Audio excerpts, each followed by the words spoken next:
So my name is Sherry Alley, and I'm here with my colleague today, Trudy Hughes, who is over here. And we are from East Tennessee Foundation.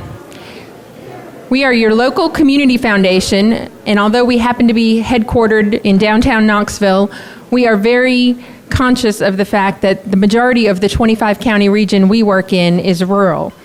And because of that, we work very hard through both our affiliate funds and our field of interest funds to focus on rural areas of our community.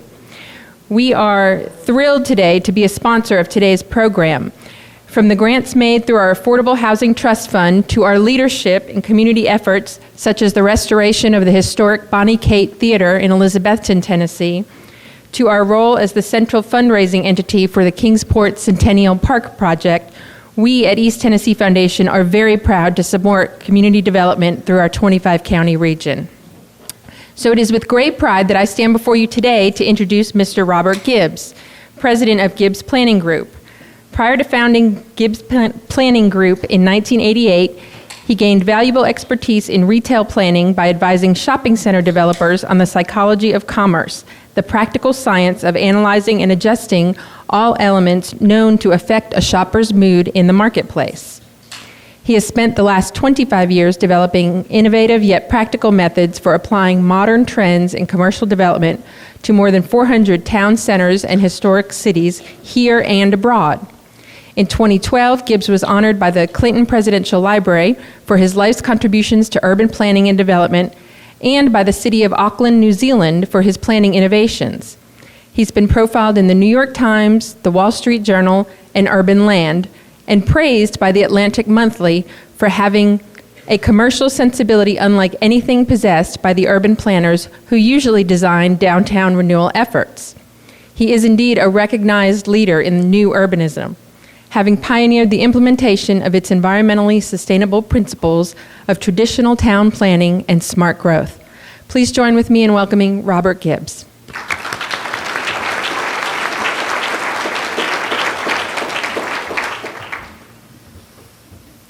Good afternoon. It's nice to be in Knoxville. We're going to go through the principles of having what I consider to be economically sustainable downtowns. And it all hinges on having viable retailers, whether they be local independent retailers, regional stores, or national stores. There are direct correlations between the success of your commerce and the quality of life that people have in downtowns and the property values. However, developing and planning and operating stores are very hard. If you're a real estate developer, having retail tenants is the most risky sector of the real estate market. It's much more risky than apartments or office buildings because shoppers and customers always change their mind. One year they like to wear black, the next year they want to wear red, the next year they want loafers, the next year they want lace-up shoes, and retailers are constantly trying to keep up with these ever-changing trends. There are several key principles I want you to walk away with. One is don't build leasable space that you can't lease. I get paid a lot of money for that advice. Number two, please try to implement the historic character. There are relationships between how historically accurate you are and property values and the ability to attract people to your community. We like to see downtowns seek at least 20% of the market share of their market. In the 1950s, most downtowns had 80% of the market share. Currently, they only have 1 to 2% of the market share. And most importantly, provide the goods and services that are needed and desired by your community. Whether it be a luxury retailer or a dollar store, whatever your community needs and desires, we feel the downtown should offer that good and that service. It's very hard to have stores in downtowns. Unlike shopping malls, where we control everything in the mall, we control how fast you walk, we control when you turn left, we control when you turn right. We totally manipulate you in the mall. In a downtown setting, we can't do that. There's loud trucks going by, there's teenagers, it's hard to park, there's individual property owners, individual retailers that open and close when they want to, and it's very hard to orchestrate sustainable retail in downtowns. The other challenge with retail is that in the U.S. we have 20 square feet of retail per person compared to the rest of the world. We are greatly over-retailed in the United States, especially in the suburbs. The suburbs have about 40 square feet of retail per person. The inner cities and rural towns only have about 2 to 5 square feet of retail. The rural places in this country are greatly under-retailed as a rule of thumb. Another challenge is that 91% of the normal family's paycheck is spent before they get it. Only 4% goes to apparel, and only 5% of the paycheck goes for dining out. So the average middle-class family has already spent their paycheck week after week after week before they get it, and they have very little discretionary income for shopping. Because of that, smart retailers have to come up with gimmicks to get you into the store. And you have to constantly have, the once-in-a-lifetime sale. My wife goes to Macy's, where every Saturday they have the once-in-a-lifetime sale every Saturday. And she falls for it every Saturday and goes to Macy's and shows me how much money she saves. My son goes to college in Scotland, and this is where he gets his hair cut. And he started coming home extremely well-groomed. He would get a haircut every week. This is my favorite little gimmick. This retailer in Cape Cod convinced the police chief to paint the sidewalks to go directly into his front door. So when you cross the walk and you look up, you suddenly have an urge to buy a gift. It's brilliant. We work around the country in really low-income areas and high-income areas. This is South Memphis, Tennessee, where we did a 2.5-year study to try to bring in new retailers to them. That photo on the lower left is their only grocery store for about 25,000 people. And on the upper right is one of only 2 restaurants that serve this community. And we spend a lot of our practice in poor areas because they're so underserved for retail. These people tend to have limited access to transportation, and they tend to be taken advantage of by the stores in their community. We also work in very wealthy communities. We're working in the Hamptons in Long Island, and this was an interesting case study because they called me in a panic one fall because they had 22 vacant storefronts that summer, and they had never had any vacant storefronts, and they called us out to analyze what happened. It was very interesting. The summer before, they moved the library out of the downtown. They moved the post office out of the downtown.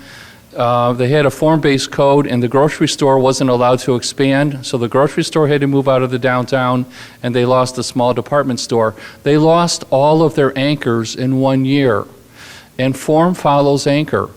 And it's important to have a library in your downtown. A library brings about 1,000 people a week to the library. Many of those people are young families that will go to shops. Post offices are wonderful anchors. Grocery stores are wonderful anchors. And it's hard, in fact, it's almost impossible to support more than 25,000 square feet of retail without an anchor. As a rule of thumb, you can only get up to about 20 stores without an anchor. We work on a lot of very wealthy new towns. This is a new town in Florida where everything was built like a walkable downtown, and it was really beautiful, but it had been 50% vacant for over 15 years. Half of the retail storefronts still had dirt floors in them. They had never been leased, and it had gone through multiple failures, multiple bankruptcies. As a matter of fact, we were hired by the bank that lost it for its last bankruptcy. And we found it broke all these cardinal rules. There are basic rules in retailing. It was 80,000 square feet of unanchored space. It didn't have a grocery store, so they could only support really 25,000 square feet without an anchor. It was off the highway. You couldn't see the shops. The city didn't allow signage on the storefronts. That tower houses a restaurant, but it wasn't allowed to have a sign, so people didn't know the restaurant was there. And, our job is to go in and we analyze why centers fail, and it's almost always the same constant breakable rules, which I'm going to go through today. The number one thing retailers are looking for, and the number one thing millennials are looking for right now, is walkability. They want to live in places that have a high walk score. If you don't know what a walk score is, it's a company, an independent third-party company, that has an app that's available on your cell phone. It's called Walk Score. And they evaluate every place in the United States from 1 to 100, 100 being a perfect walk score. And the better retailers today are looking to locate in communities with a walk score of 85 or higher. The real estate investment trust, the banks, the lending institutions, the capital funds are only investing right now in communities with a walk score of 80 or higher. One of my sons works for an investment banker, and his first job was to find all the communities that had a walk score of 85 or higher, because that's the only place they wanted to invest in. That was the first cutoff. So find out what your walk score is in your community. It's not a perfect metric. It only measures things you can walk to, like restaurants, grocery stores, post offices, public transportation, city halls, libraries. It gives you a score based on things you can walk to. Nantucket on Cape Cod, for example, has a perfect 100 walk score, which is very rare. Millennials want to live in places with high walk scores. About 70% of millennials right now want to both work and live in areas where they can walk to places where they don't have to drive everywhere. And there was a recent study that showed it monetized high walk scores, and it found that areas with an 80 or higher walk score had home values that were 86% higher. Retail rental rates were 57% higher, office rents were 40% higher, residential rents were 30% higher, and cap rates, the cost of borrowing money in a high walk score, is 8% less. It costs the developer 8% less to borrow money in high walk scores. Walk scores measure places like this where you have lots of variety, lots of places to walk to. It doesn't necessarily measure the quality of the walk. The sidewalks could be broken up, or the storefronts could be boarded up. It just measures the things that you can walk to. There's been recent research that has shown that when employees work in urban areas, rather than office parks, when employees work in walkable urban centers, that they're more productive, they have lower vacancies, they take fewer vacation days, and the productivity is way off the chart. And because of that, many suburban office parks, this is Tyson's Corners in Washington, D.C., many suburban office parks right now are being turned into walkable town centers. They're developing housing, public transit, retail shops, restaurants, and they're turning these suburban office campuses into walkable urban places, because that's what it takes to attract talent. If you're a rural community and you have a nice small town or a medium-sized city, that's where you can attract talent today. That's where you can attract many corporations if it's a walkable town center. People like living in these town centers today. These apartments right now, when they're on top of retail shops, appeal to both millennials and empty nesters. This is the first time ever where the two largest demographic segments both want the same house. They both want 2 bedrooms, 2.5 baths, and they want to be able to walk down the stairs and walk to Starbucks or to Trader Joe's.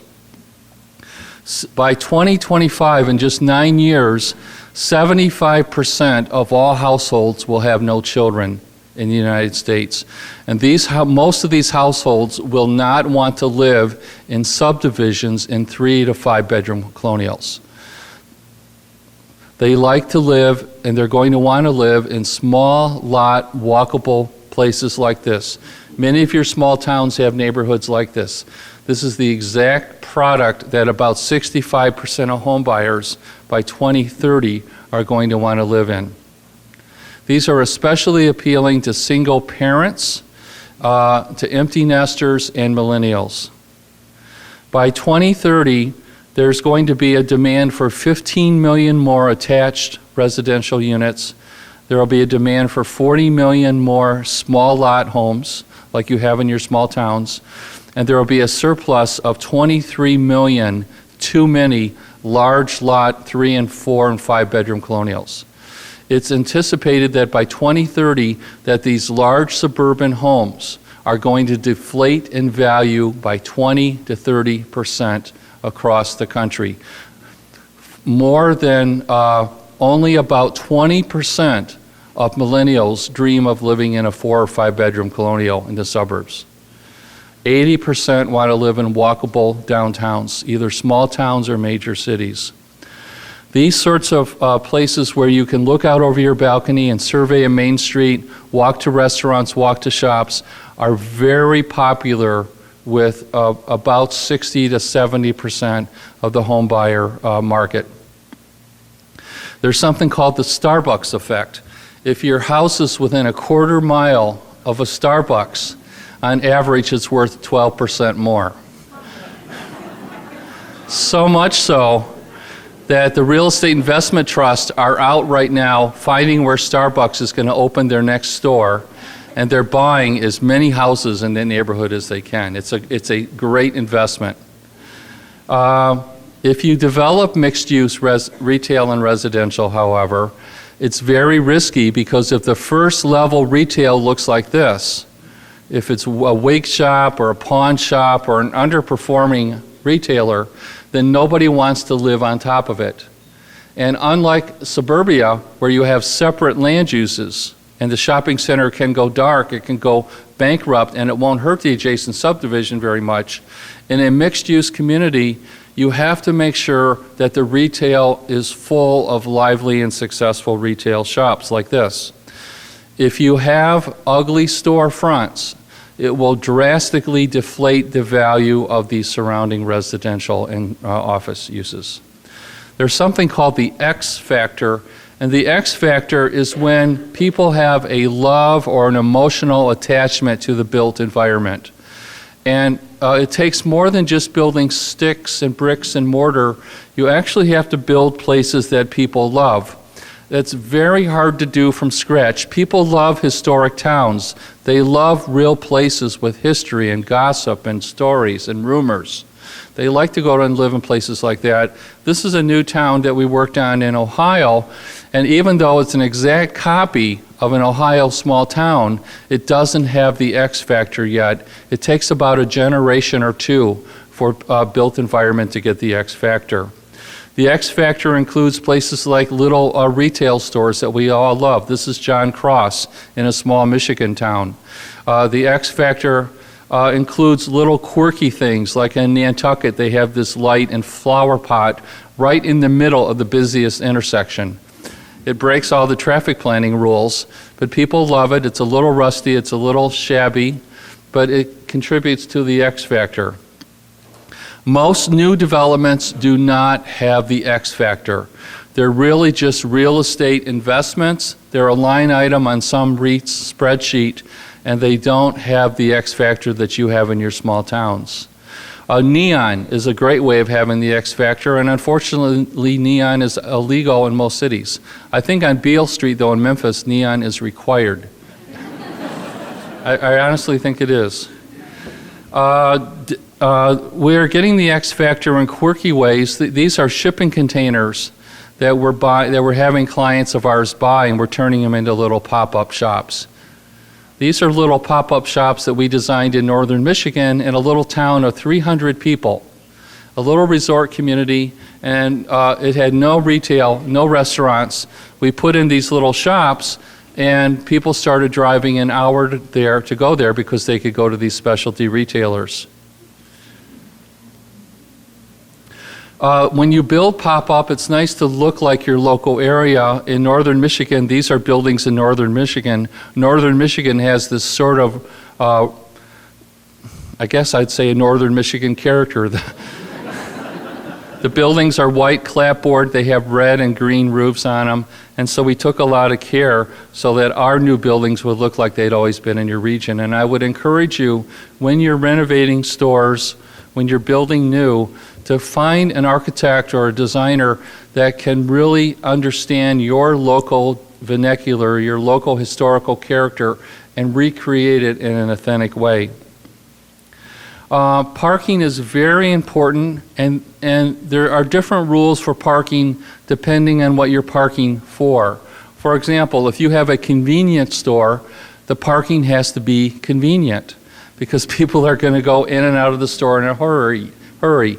If you have a neighborhood supermarket, the parking has to be near the front door because people are not going to walk around the store to the back of the store to get their groceries.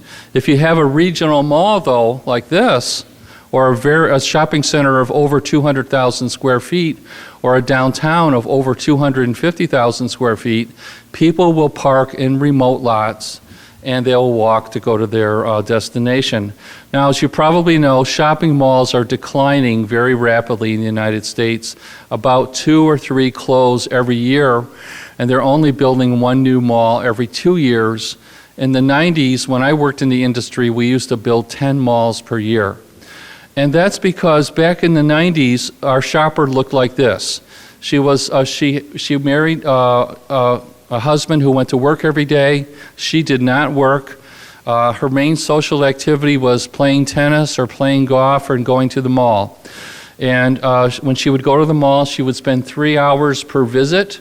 She would go to almost every store in the mall. She would try on almost every pair of shoes in her size because shopping was a social activity. And she would go with her girlfriends and she would get all dressed up. She'd get her hair done, her nails done, and she would go to the mall for fun. That doesn't happen today. This is her daughter.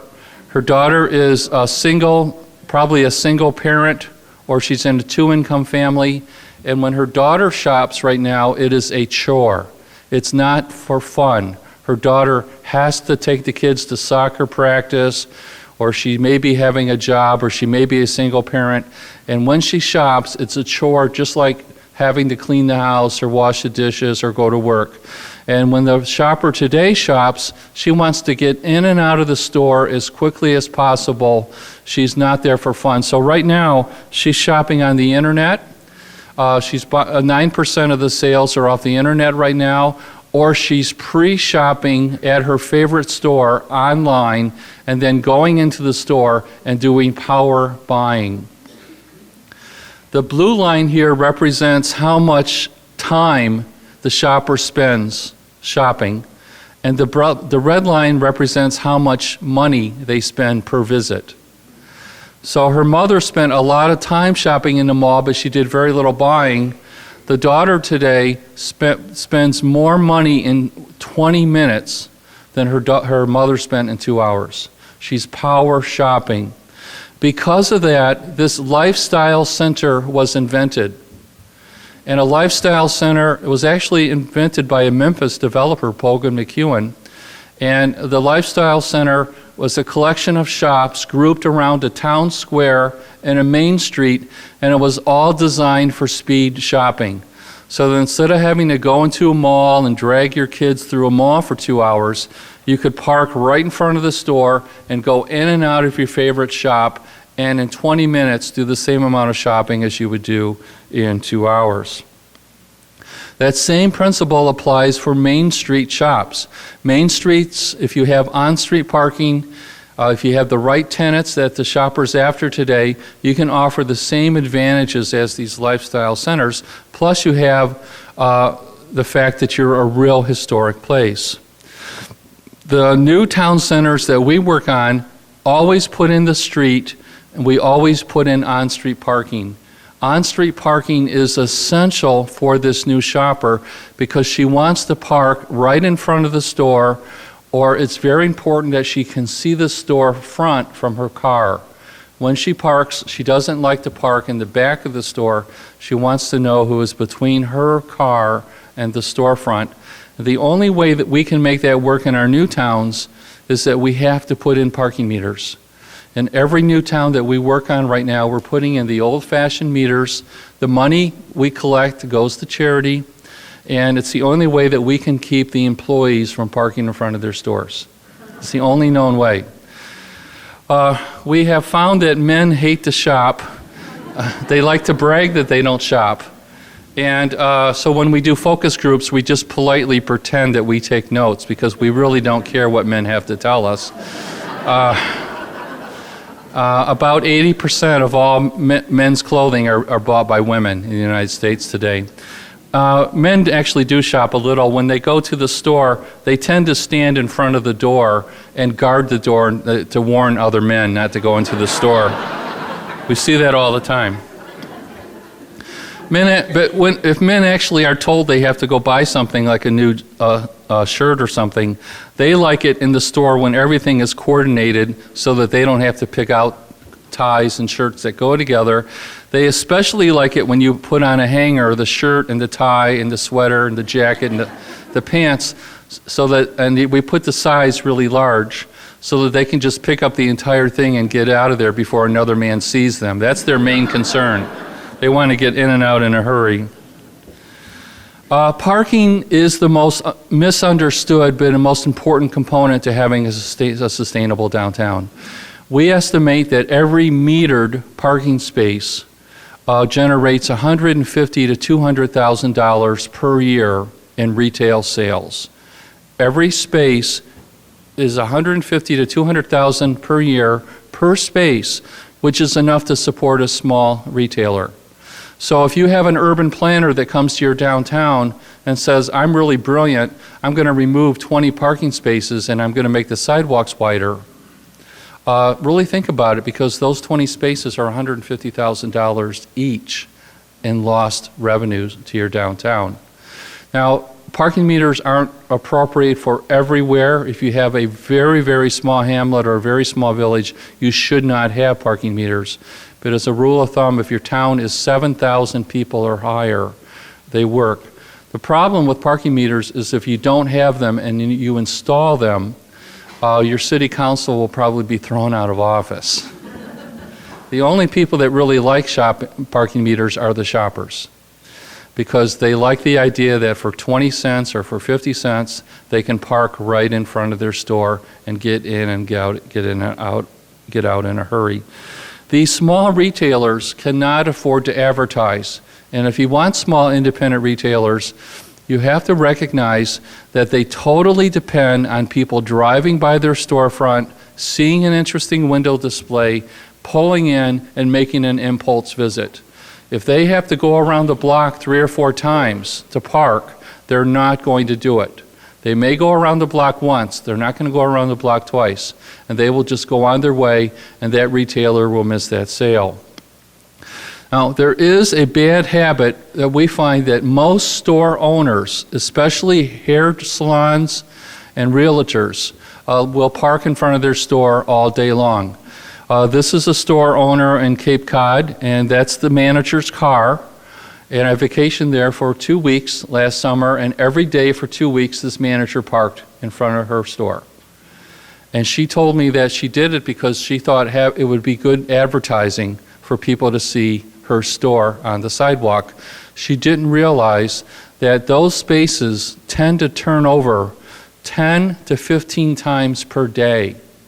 So every day she was parking there, she was losing 10 to 15 potential customers. And there is no known way to stop people like this except to actually put in parking meters. You can have code enforcement where you can say you can only park for an hour and a half or 2 hours, and then you can chalk the tires. But we've been in cities where people will take hairspray and they'll spray the tire with hairspray because the chalk will fall off as soon as the ticket person goes away. People will outsmart you every time.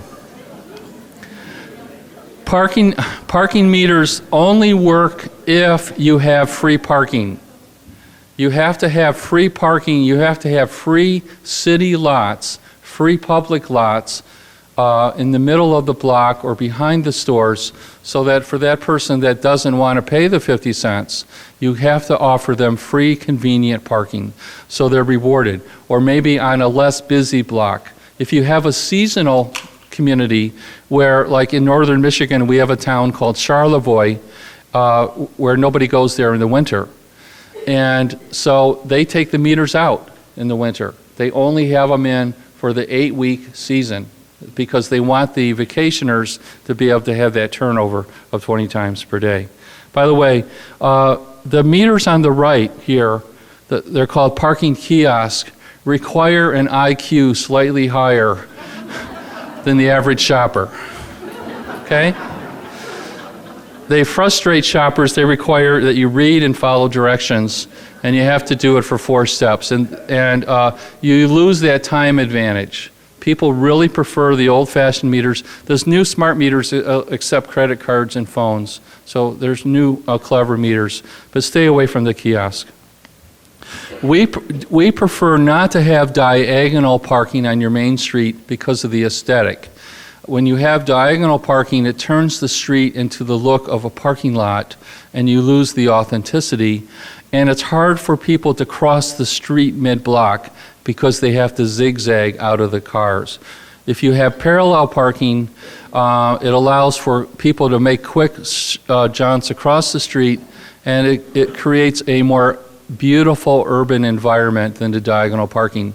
The only problem with parallel parking is they haven't taught it since 1972 in the high school driver's ed courses, but it's kind of fun to watch people trying to figure out how to parallel park. There's some great YouTube videos on that. Anchors are essential. Remember, if you're going to have more than 25,000 square feet, you need anchors. The basic shopping center model, though, is that anchors are so important that they pay about half the rent of the inline stores. So the card shop, the gift shop may pay $16 or $18 a square foot per year in rent, and the grocery store may pay $8 or $9 a square foot per year. The anchors, instead of paying rent, they advertise and they bring people to the center on a regular basis. Now, department stores like Macy's or Nordstrom's, they don't pay rent at all. If you want to attract a Macy's or a Nordstrom's, the developer has to give them free land, build their parking lot for free, and write a check between $5 and $25 million. The department stores, instead of paying rent, you pay them to go to your mall. So it's almost impossible to get department stores in downtowns anymore. There's no downtown that I know of that could afford to subsidize the department store like that. But in the 1940s, our downtowns had department stores. You know, they had major department stores. They had 5 and dime stores, which are really glorified dollar stores. They had public transit. They tended to have about 20 to 25,000 cars per day on their main street, and they tended not to have street trees.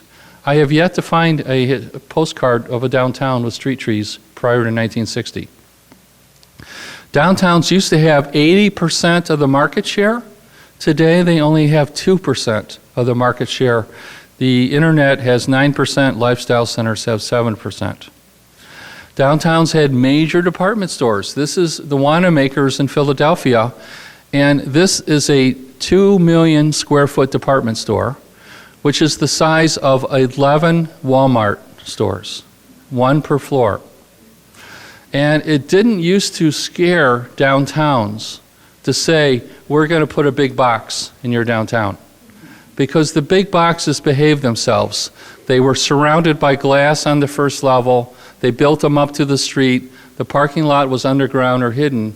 And people realized that the anchor brought people downtown on a regular basis, and these people visited the other shops and restaurants. And today, most Americans shop at big boxes. These are the largest retailers in America, except for Walmart.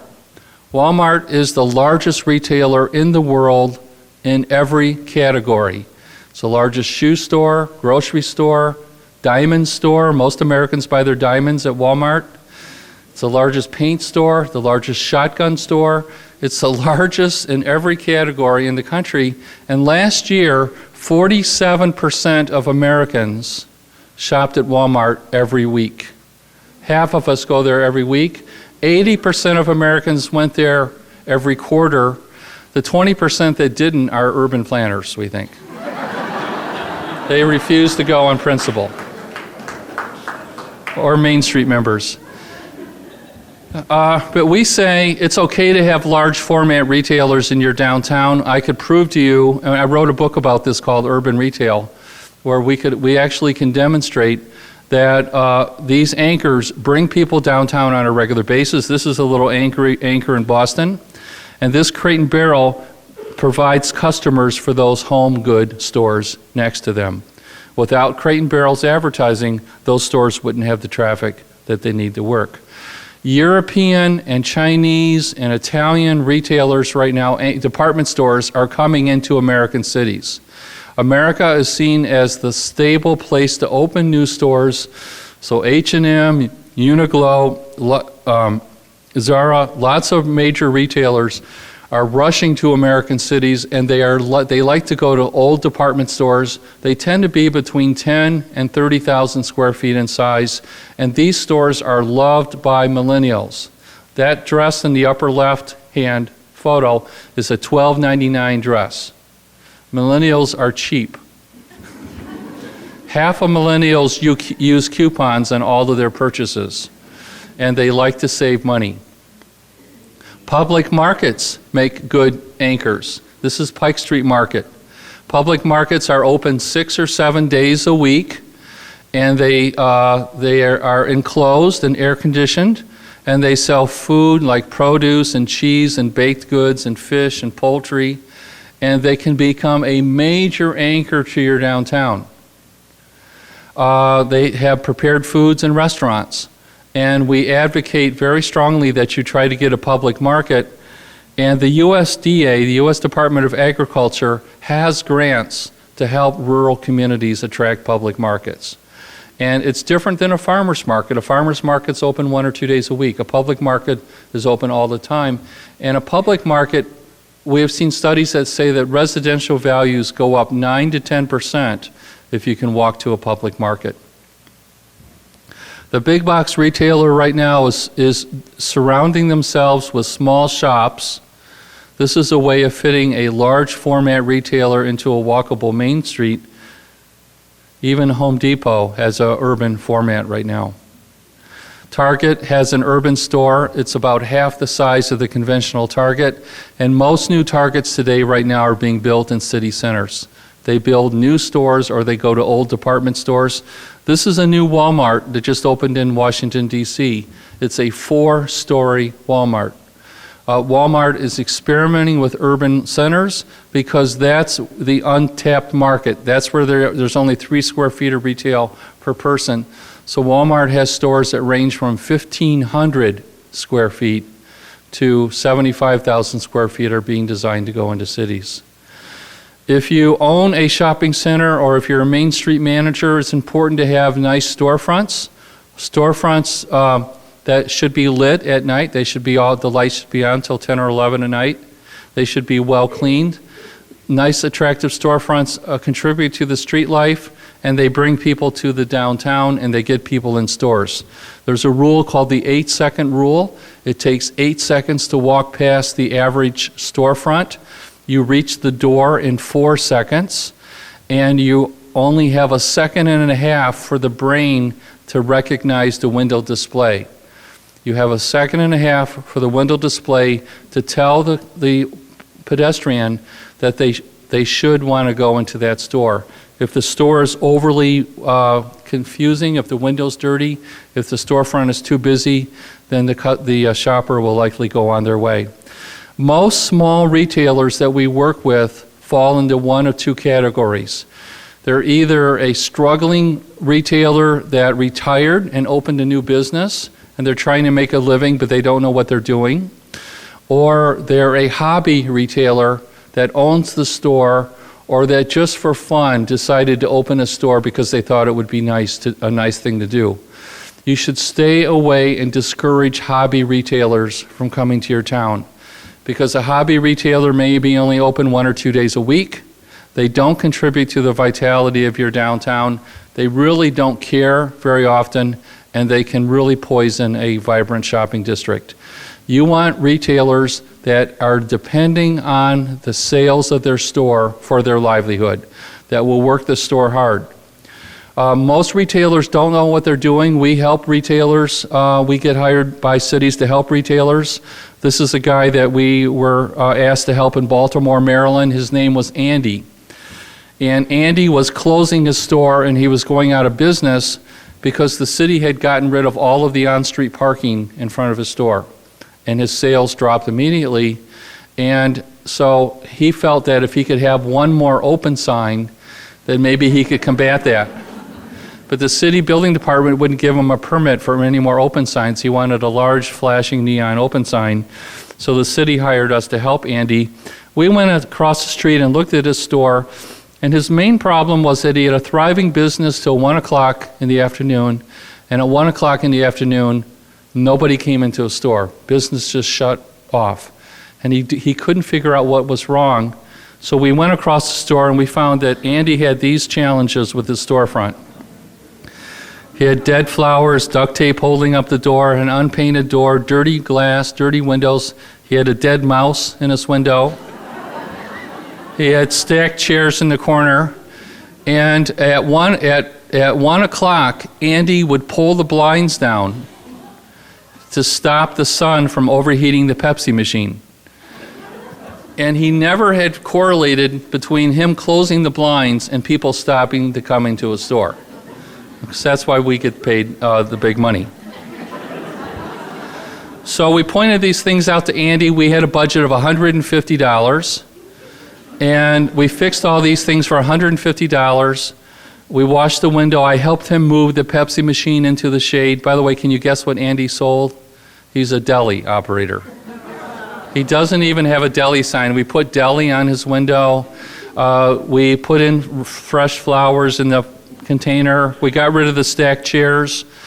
And we put little French cafe tables outside and in the window, because when you see other people eating, you're more likely to go into the restaurant. And Andy was always putting people in the back where nobody could see them. We told Andy that the rule for a restaurant, the number one rule, is that you put the attractive people in the window and everybody else, like me, you put in the back where nobody can see you. So Andy tripled his sales for $150.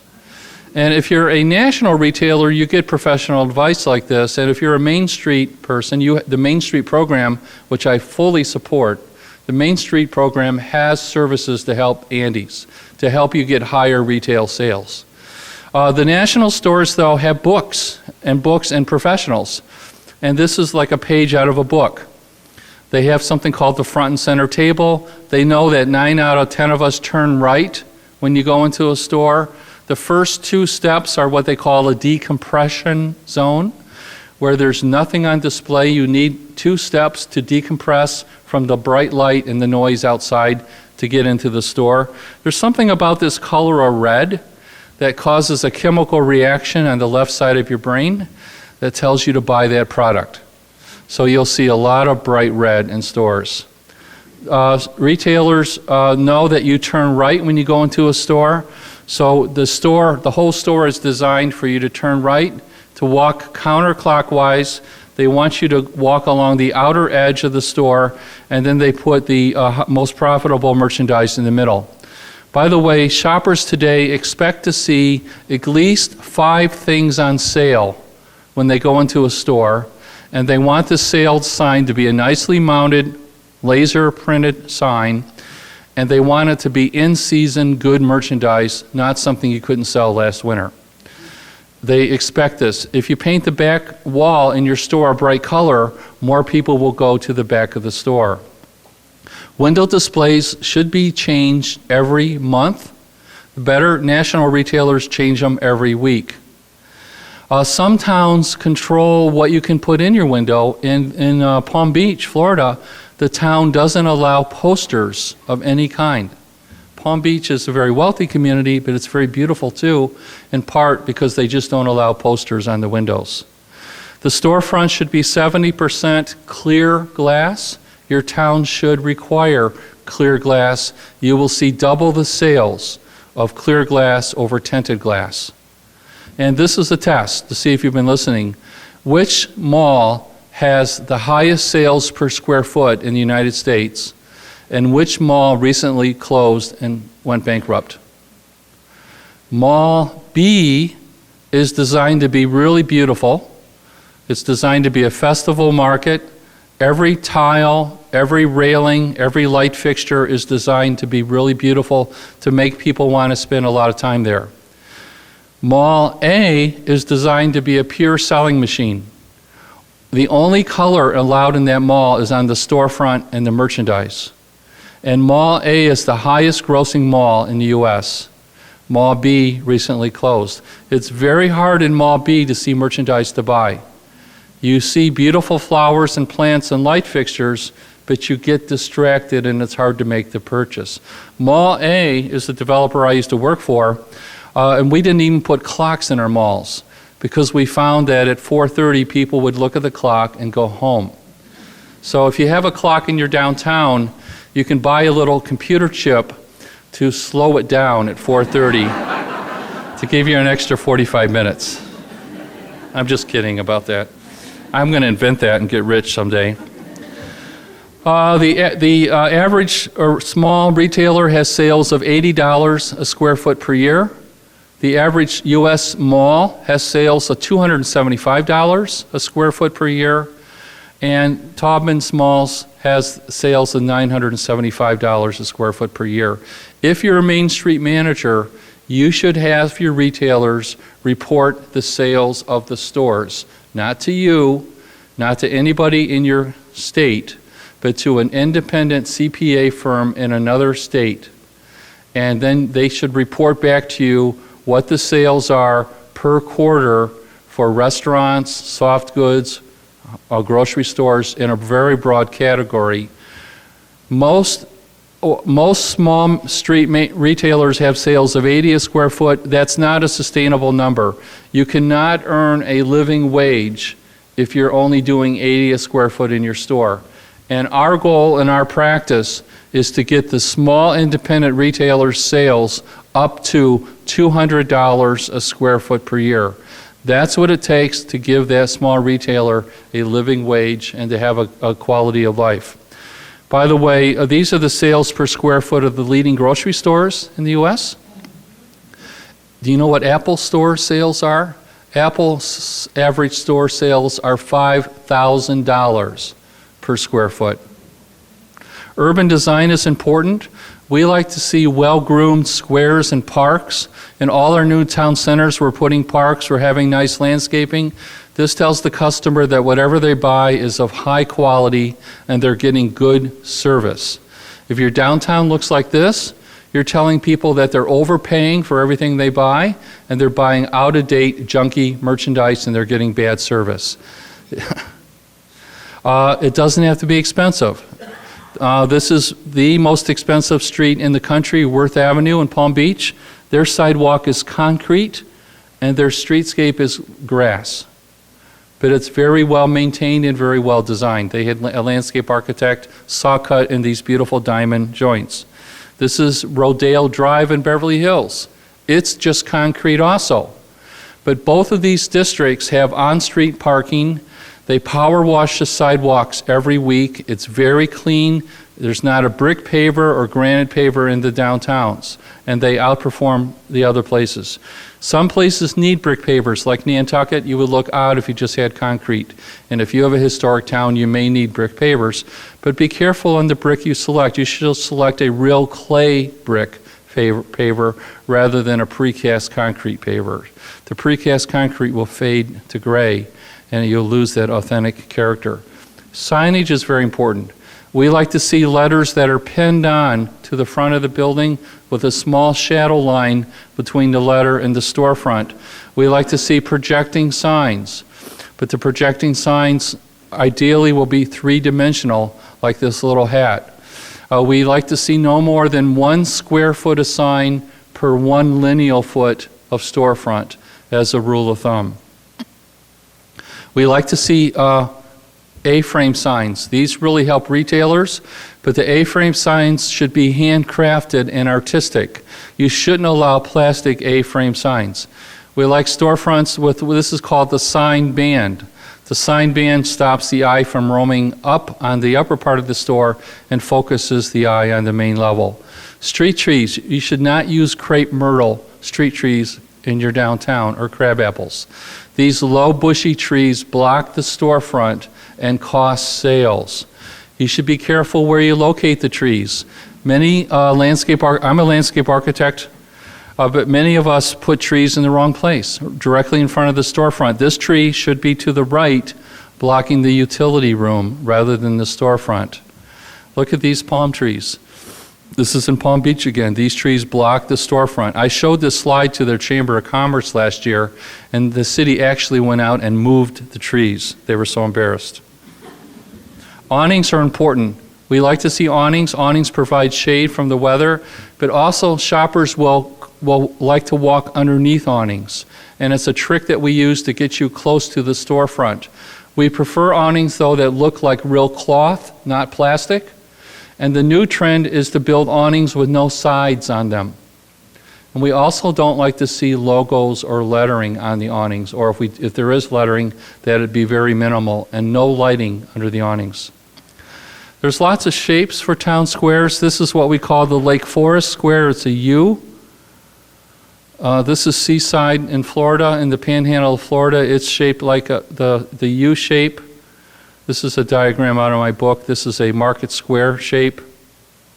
There's something called liner buildings. Liner buildings are about 20 to 25 feet deep, and liner buildings line parking lots. You can see the parking lot on the right, and instead of having a parking lot on your main street, you can build these buildings fairly inexpensively for about the cost of residential construction, and then you can continue a walkable main street. And you can lease a storefront that's only 25 feet deep if it's 40 feet wide. If you make a model and you rotate it, 20 by 40 is the same as 40 by 20. Just rotate it real slowly. You'll have to do that to the brokers because they'll say they can't lease anything only 20 feet deep. There's 6 categories of shopping centers. The corner store, they need 1,000 households for the corner store.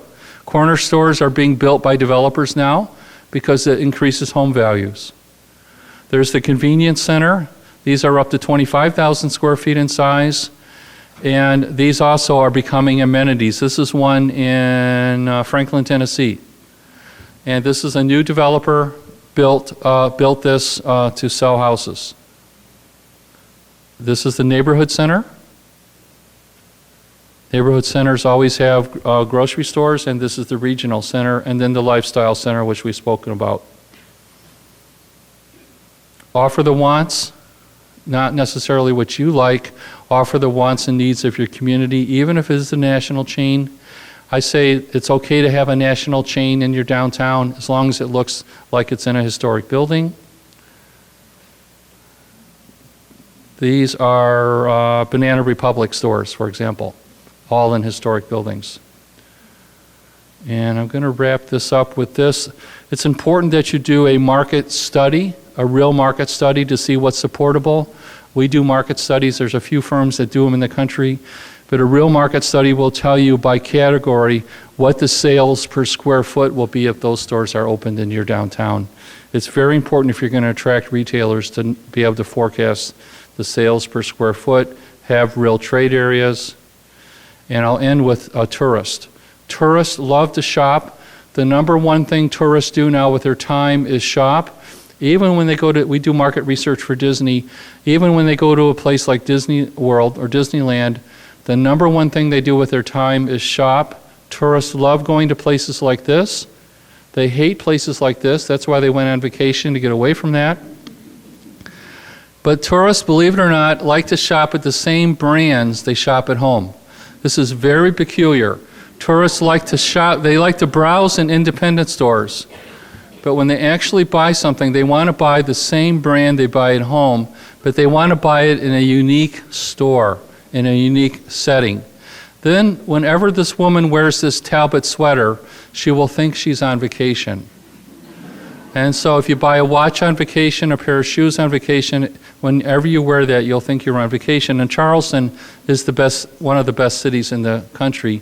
We've been consulting with Charleston for about 25 years. It's one of the most, this is Mayor Riley in the lower right. It's one of the most sustainable cities. It actually has a 300-mile trade area. We know people from East Tennessee drive to Charleston to go shopping. And it has King Street, which is a very, very sustainable street. But King Street works because the mayor has very high standards. The mayor required that when you redid a storefront, that it be built to a very highly restored level. And if you're going to attract better retailers, you have to have high standards for signage and storefront design.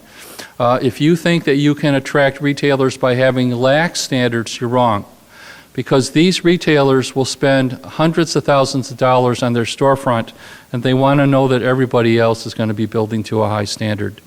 So we are the Gibbs Planning Group. I have an institute, the Urban Retail Institute, and if you log on to our Facebook site, we upload research every day about urban retail. It's the Urban Retail Institute, and you will find a lot of research for free on our Facebook site.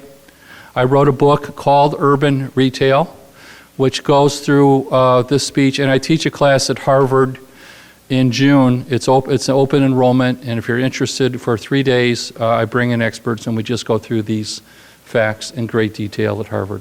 So thank you very much.